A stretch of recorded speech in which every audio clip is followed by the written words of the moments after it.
Allah. Tapi kalau kita melakukan yang memberi pahala itu Allah. Artinya begini, kalender itu hanya sebagai media saja seperti saya sampaikan tadi. Kalender itu hanya sebagai media untuk memperlancar, mempercepat dan memudahkan si pembawa kalender di dalam mencari bantuan.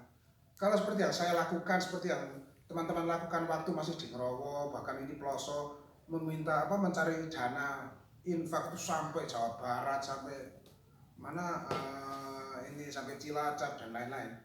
Ini sebenarnya karena memang tadi saya katakan ini untuk menguji mental wani opo ora men ajar kendel, itu yang pokok yang pertama. Kemudian di samping memang membutuhkan dana karena nantinya tujuan dari pengasuh pesantren ini memang bahwa keluaran pesantren itu nantinya yang akan dihadapi itu bukan hanya golongan kelas masyarakat biasa, tapi juga mungkin itu golongan orang-orang yang berbakat juga. Jadi ini yang akan menjadi target utama. Kemudian di dalam hal misalnya kalender, sebenarnya yang mereka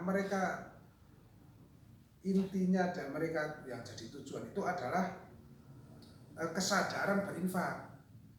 Jadi misalnya kalau soal kalender memang di rumah saya juga banyak waktu banyak memang yang dari sekolahan, yang dari MWC, yang dari ya banyak lah.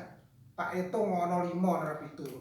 Nah, tapi kalau kita menolaknya kok kalender pun gak ada, itu seolah-olah menganggap bahwa dia itu benar-benar penjual kalender, bukan mencari infak.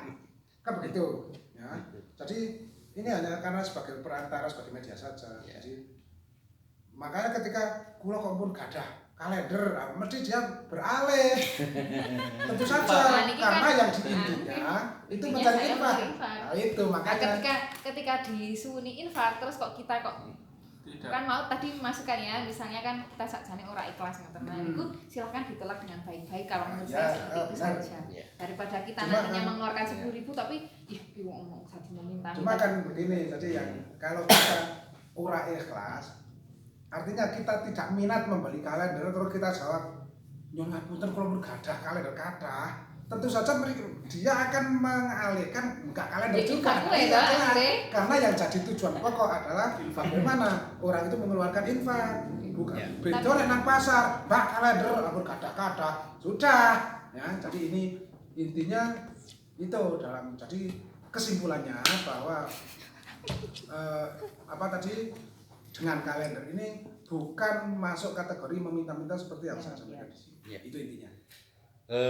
Demikianlah masalah kalender cukup jelas. Jadi sebenarnya kita sebagai masyarakat muslimah yang kebetulan oleh Allah SWT diberi kemampuan, artinya cukup sandang, cukup pangan, ini mestinya harus ada kepedulian terhadap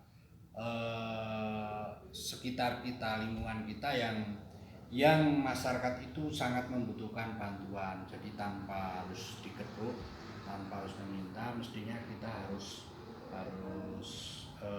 mulung diri. Maka dalam Al-Quran memang sudah diingatkan khud ya, min amwalihim. Jadi kita harus menjemput bola, karena seperti kejadian yang baru-baru ini MTS Kablukan rubuh, kemudian Masjid Kalimanggis ngelorop. Ini kan orang-orang Depak sendiri tidak ada kepedulian, akhirnya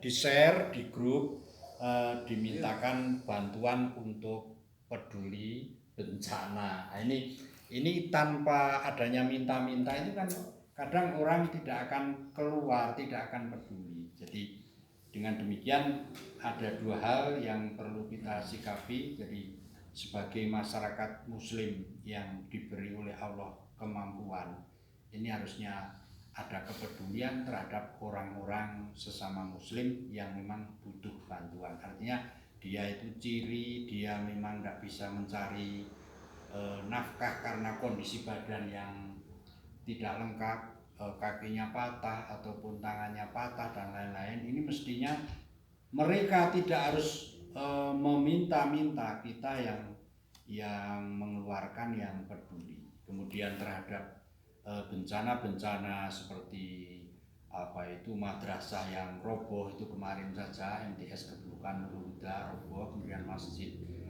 Kalimanggis ini longsor juga. Ini tanpa ada permintaan dan permohonan kita kadang-kadang tidak peduli, tidak akan mendapatkan. ya, tidak akan mengeluarkan dana. Barangkali itu ada tambahan. Nah, Ya, Mas kecil. Mas. Kembali lagi tentang kalender. Saya termasuk yang Cek. ini termasuk yang tidak begitu setuju dengan pesantren yang tidak undangan hingga saat ini, karena mungkin zamannya Pak Bagi dulu waktu masih ngaji itu masih kontekstual dengan zaman Pak. Tapi kalau hari ini untuk mencari dana dengan hal seperti itu kayaknya sudah tidak zamannya lagi. Karena saya kebetulan dulu di Salatiga itu kan tidurnya di pondok, ngajinya jarang. Pak Kiai saya itu bilang urip pisan sing penting kudu sugih. Beliau membangun apapun di pondok itu nggak pernah bantuan ke pemerintah sama sekali, karena beliau punya usaha dan santri-santrinya itu dilatih untuk jualan. Jadi cara untuk ngetes santri itu jualan produk, bukan kalau tanggalan kan ya produk tapi mati, nggak ada nilai kreativitasnya. Nah di sana itu nek malam bunteli pupuk organik itu, terus ya ada sing nyeles dan lain sebagainya. Nek pagi jikui sampah-sampah di pasar, sampah-sampah yang sayuran kayak gitu. Tujuannya ya untuk latih mental, sama untuk jadi sales kan latih mental juga. Dan ada juga selain pupuk itu di pondok kami ada peternakan lele. Jadi santri-santri itu diajari untuk berkegiatan yang produktif, yang tidak harus ya kayak tadi yang seolah meminta-minta. Karena untuk hari ini santri hanya dibekali dodol kalender, ke depan setelah dia lulus dari pondok itu tidak bisa berkembang. Punya pas pulang tetap bingung. Kita bisa lihat hari ini yang sudah lulusan dari pondok, mungkin tidak semua ini sudah langsung ngapain, kan banyak akhirnya ngarit juga toh di pondok. Kalau yang tidak dibekali dengan ilmu wirausaha kayak gitu, karena kadang saya juga saat ini kan tinggal Gus Rukon di sana juga ke ilmuwan untuk life skill atau soft skill santri yang dibekali untuk nanti setelah mondok itu apakah belum jadi modelnya masih tradisional. Nek kalender iya, terus masih yang model nyondongi proposal itu ya itu bagus karena pemerintah ada dananya, dan kalau tidak ada yang ngambil kan mungkin dijikuk wong liya itu bagus juga. Tapi nilai yang edukatif yang hari ini kontekstual dengan zaman itu ya harusnya ada juga. Karena saya pernah ikut Perserikatan Saudagar Nusantara, itu alumni 212 Pak. Saya ikut kayak seminar itu di Jakarta yang isi Yusuf Mansur, terus ya Yusuf Mansur itu dulu ikut 212 Kandok Cingkrang itu. Mereka itu ngomongnya udah naik kalender sudah enggak. Maksudnya mereka bagaimana caranya kita itu bisa mandiri dan tetap sodako. Nah di akhir acara itu setelah kita dapat materi tentang wirausaha, bahkan mereka itu parah kan bank itu riba ya, bunga banyak yang keluar dari bank bisa dodolan cilok dan sebagainya. Yang penting tidak itu kan ekstrim, dan kita pasti tidak berani kalau kayak gitu. Belum bisa. Nah, yang hebatnya lagi di akhir acara itu mereka ada namanya transaksi doa. Jadi anak-anak yatim dihadirkan ratusan itu, satu orang beli paketnya itu dulu 100.000, isinya sak tas, terus ada buku dan lain-lain, dikasih kayak anak yatim. Ada yang bisa beli 10 paket dan ada untuk kegiatan itu kayak untuk pemberdayaan anak yatim itu untuk sodakoh seikhlasnya. Ada yang sodakohnya HP iPhone, ada yang tanah berapa hektar gitu yang disodakohi mereka itu kayak gitu. Jadi ketika sekarang kita masih modelnya tradisional ya, kita bakal ketinggalan sama mereka jauh hari ini. Nah mungkin itu yang perlu kita koreksi bareng-bareng pelan-pelan, karena memang nek pengajian malam kan yang disampaikan ibadah dan ibadah itu kan dikir ping piro dan lain sebagainya yang selalu kita dengar, bukan beribadah sing sedekah gimana, zakat saja, zakat mal jarang sekali kita dengar lah.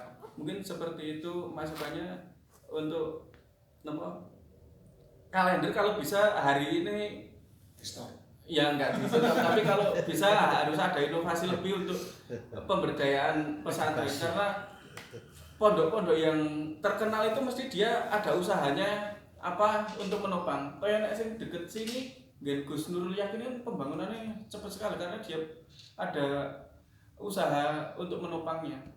Bahkan di Salatiga ada satu lagi pondok pesantren namanya Darmo Lestari, kemarin baru saja meninggal. Beliau punya POM beberapa di Jakarta, semua santrinya gratis. Nah, seperti itu. Mungkin itu saja masukannya untuk referensi. Ya, matur suwun. Terima kasih Mas Aziz masukannya. Mas Aziz lebih mengedepankan, lebih sepakat untuk yang sifatnya edukatif, kemandirian santri untuk kita latih wirausaha keterampilan. Jadi untuk mencari dana ataupun sosialisasi lewat kalender kurang sepakat. Ini membutuhkan persiapan yang matang.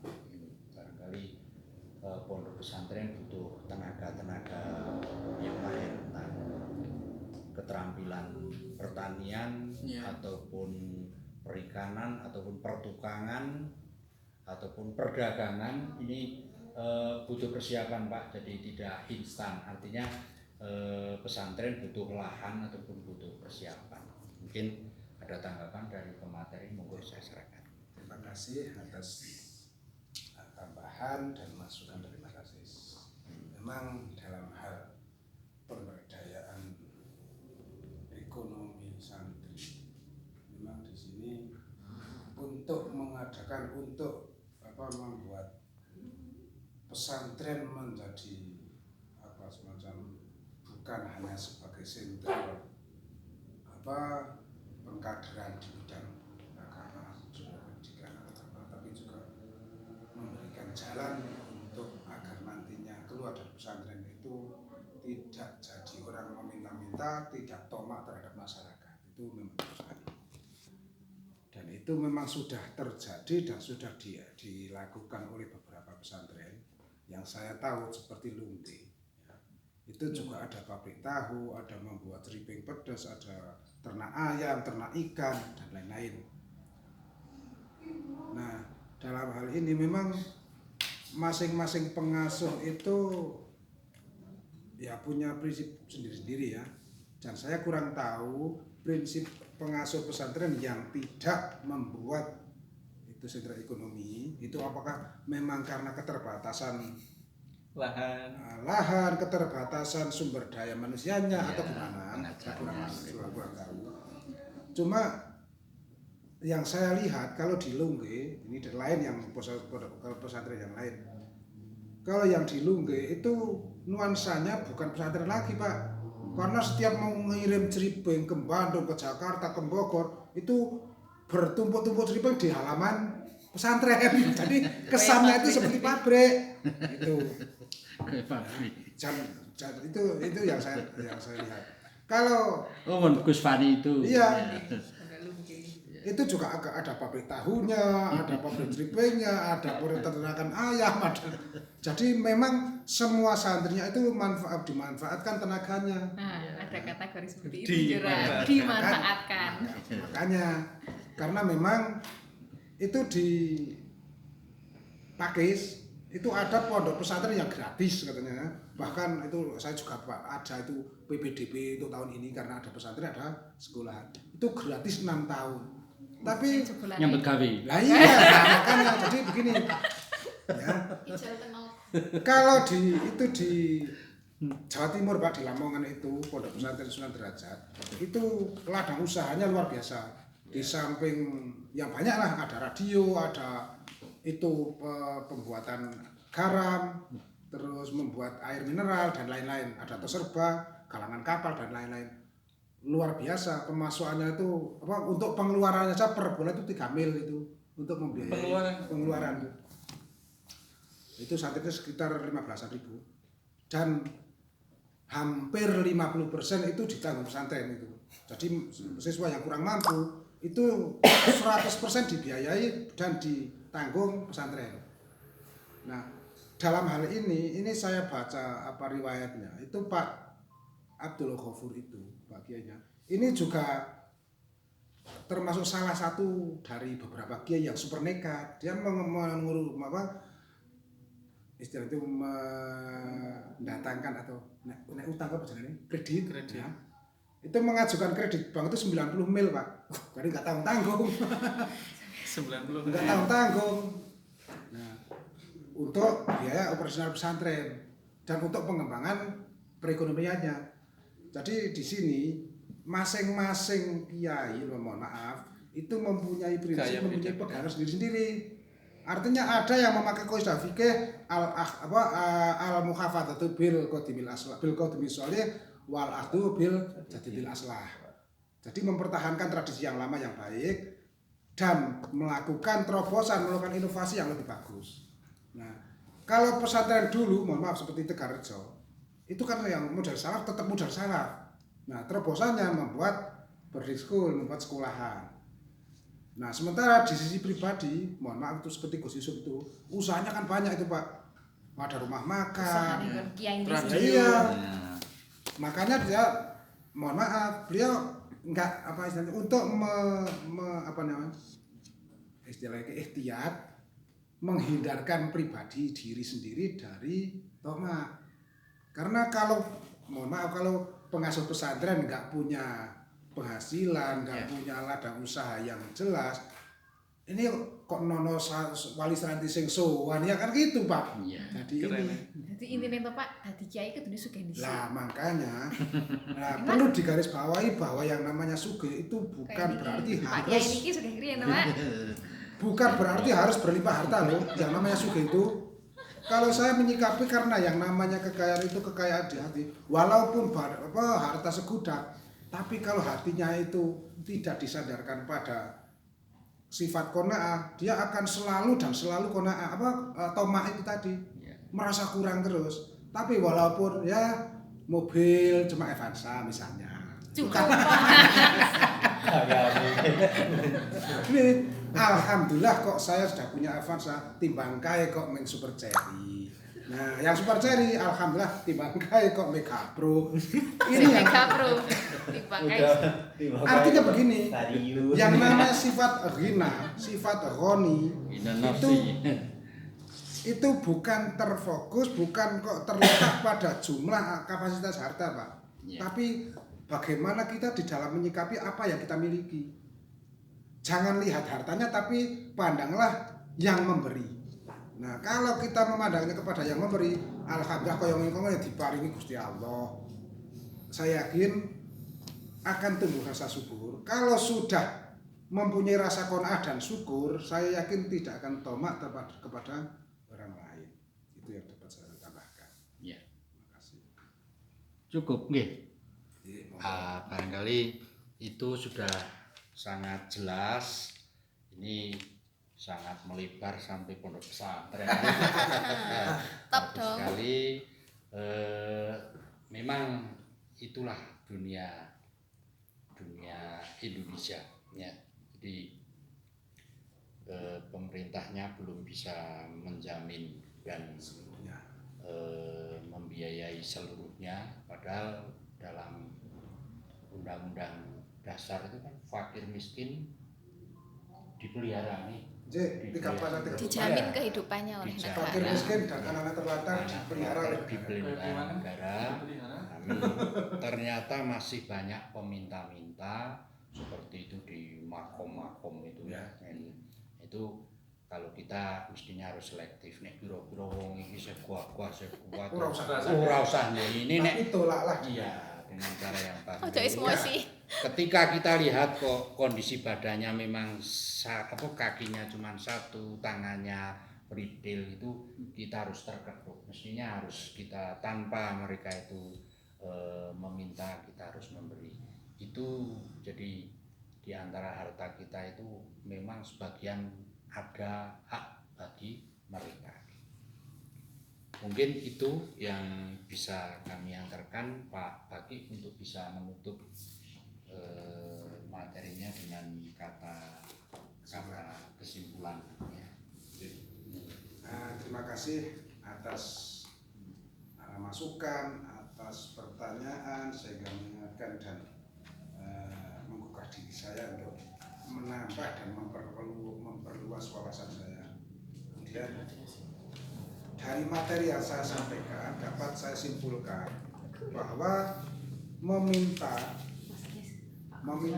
selama kita mampu berusaha ini jelas dilaknat atau dicela oleh Allah dan Rasulullah. Kemudian bahwa meminta ini